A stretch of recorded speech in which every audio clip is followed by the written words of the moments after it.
घरामध्ये माझ्याकडे मोजकेच इलेक्ट्रिक उपकरणं आहे आणि त्यामध्ये जर काही बिघोड झाला ना, मग संपूर्ण दिवसच माझा बेकार जातो. कारण की फ्रीज माझा 2-3 दिवस झाले खराब झाला आणि तो काही केल्या काही नीट होत नव्हता. त्यामुळे जस्ट डायलवरून मी यांना बोलवलं होतं. शेवटी फ्रीज काही नीट झाला नाही. बाकी जो काही अनुभव आहे तो मी मोठ्या व्हिडिओमध्ये तुमच्याबरोबर शेअर करतेच. आज ना मला गणपती बाप्पाच्या आरतीसाठी ना छान असे तळणीचे मोदक बनवायचे होते. त्यासाठी जी काही सामग्री वगैरे लागते ना, ती मी सेपरेट केली होती. आता शॉर्ट व्हिडिओमध्ये डिटेल काही रेसिपी मला सांगता येणार नाही. आपला जर तुम्ही लाँग व्हिडिओ चेक केला असेल तर त्यामध्ये संपूर्ण जी काही रेसिपी आहे ती मी डिटेलमध्ये सांगितलेली आहे. मोदक करून मला स्वतःसुद्धा तयार व्हायचं होतं, कारण की छान अशा बाप्पाच्या आरतीचा मान आम्हाला भेटला होता. त्यामुळे तिकडे ती सुद्धा माझी लगबग चालू होती आणि छान असे तळणीचे मोदक माझे तयार झालेले आहेत.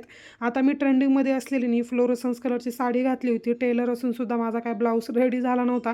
त्यामुळे मी मिसमॅच करून असा काहीसा ब्लाऊज यावरती वेअर केला होता आणि त्यावरती छानशी अशी एक ज्वेलरी वेअर केली होती. ज्यांच्याकडून मी घेतलेली आहे त्यांचा मी आयडी जो आहे तो तुम्हाला स्क्रीनवर देते. बाकी भेटूयात नेक्स्ट